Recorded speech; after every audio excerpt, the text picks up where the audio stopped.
महाराष्ट्र सरकार ने जो गौवंश का कायदा बनाई है उसमें रंगीन जानवर के ऊपर पाबंदी है, बैन लगा हुआ है। लेकिन जो काला जानवर है, जो लीगल है, कानूनी तौर पर उसका स्लैटर भी कर सकते, उसका व्यापार भी कर सकते और उसको खा भी सकते। लेकिन अभी बकरीद का त्यौहार है और मालेगांव शहर के अंदर कुछ दिनों से हम ये देख रहे हैं कि जो काला जानवर आ रहा है, जो लीगल है, उसको भी पुलिस डिपार्टमेंट की तरफ से रोका जा रहा है। गौ रक्षा समिति के लोग भी उसको रोक रहे हैं, जबकि वो कानूनी तौर पर खरीदी बिक्री हो सकता है, उसका स्लैटर हो सकता है, उसके बावजूद भी अड़थड़ा आ रहा है।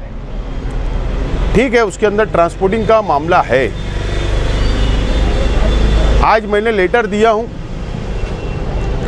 एडिशनल एसपी साहब को, पुलिस डिपार्टमेंट को, और ये डिमांड मैंने किया हूं मेरी तरफ से, शहर वालों की तरफ से और कुरैश बिरादरी की तरफ से। बाहर गांव के अंदर मालेगांव छोड़कर उनको परमिट इशू किया जाता है। परमिट 9, 10, 11, 12 जानवर का एक परमिट दिया जाता है कि आप इसके अंदर, गाड़ी के अंदर ट्रांसपोर्टिंग कर सकते हो, ला सकते हो गाड़ी के ज़रिए। आज मैंने जो डिमांड किया हूं कि मालेगांव शहर के अंदर जो काला जानवर का जो धंधा व्यापार करते, जो कुरैशी बिरादरी हो या अदर बिरादरी हो या किसान हो या शेतकरी हो, उनको भी पुलिस डिपार्टमेंट और आरटीओ, मालेगांव शहर के आरटीओ और पुलिस डिपार्टमेंट परमिट इशू करे। कम से कम 12 जानवर का एक गाड़ी के अंदर ट्रांसपोर्टिंग हो सकती है, ऐसा मैंने डिमांड किया हूं। और मुझे उम्मीद है कि आरटीओ डिपार्टमेंट, आरटीओ और मालेगांव पुलिस ये मिलकर इसके ऊपर एक अच्छा रास्ता निकालेगी और आने वाला बकरीद का जो त्यौहार है वो पुरअमन तरीके से, जो हर मुसलमान पर कुर्बानी करना फ़र्ज़ है, वो अच्छे ढंग से कुर्बानी कर सके और पुरअमन तरीके से बकरीद का त्यौहार निकल सके। इसके लिए आज मैंने डिमांड किया हूँ और मुझे उम्मीद है कि पुलिस डिपार्टमेंट भी इसके अंदर हमारा ताउन करेगा। आज के एमएलए को नासिक जाना पड़ा, हमने मजबूर किया। आज के एमएलए को प्रशासन तक जाना पड़ा, हमने मजबूर किया। मुझको जो खबर आई कि वो किला झोपड़पट्टी की बात कम कर रहे थे और मुस्तकीम डिग्निटी और शेख आसिफ की बात ज़्यादा कर रहे थे, प्रशासन को कंप्लेन दे रहे थे। किला झोपड़पट्टी के रहने वाले लोगों के साथ आज हाईकोर्ट में सीनियर एडवोकेट एमपी वसी से बैठकर बातचीत हुई और कई मुद्दों पर समझने के बाद ये तय हुआ कि इस मामले में कानूनी कार्रवाई ज़रूरी है और जिस हिसाब से प्रशासन काम कर रहा है, 31 मई की डेडलाइन बार बार अखबारात में और डिपार्टमेंट के लोगों की तरफ से दी जाती है, यहाँ तक कि मौजूदा एमएलए की तरफ से भी 31 मई की डेडलाइन दी गई कि किला झोपड़पट्टी उखाड़ने की तैयारी शुरू हो चुकी है। ऐसे वक्त में किला साकनीन को ये लगा कि आसिफ शेख साहब और हम लोग मिलकर उनकी मदद करें, तो हम मालेगांव शहर में जो कर सकते थे वो भी किए। कल आसिफ शेख साहब ने लोक आयुक्त में भी एक पिटीशन इनकी तरफ से फाइल करवाया और आज कोर्ट में एक पिटीशन बनाया जा रहा है, क्योंकि जिस हिसाब से फिरका परस्त बुलडोज़र की सियासत कर रहे हैं, ऐसे वक्त में हमारे पास कानूनी रास्ता है और उस कानूनी रास्ते से हम एक मजबूत पिटीशन बना रहे हैं।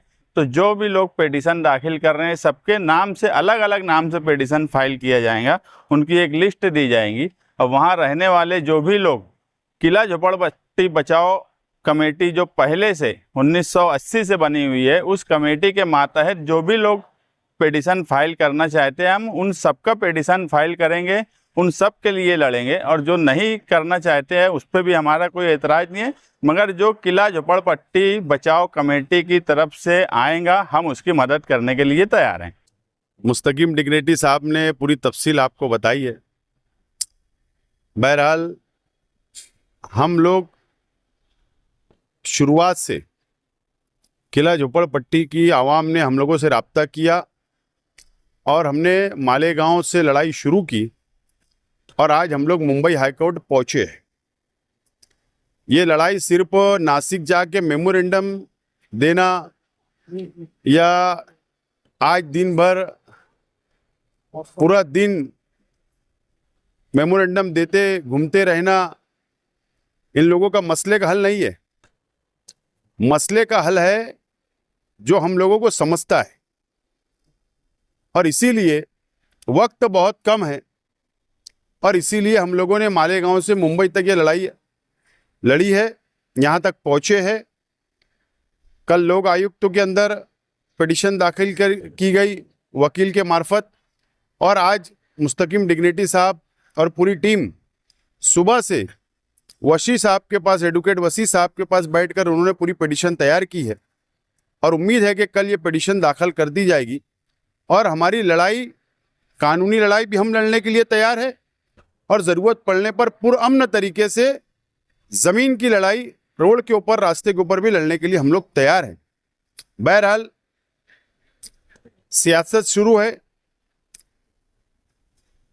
बड़ी तेजी से सियासी मामला गरमा रहा है किला झोपड़पट्टी के ताल्लुक से।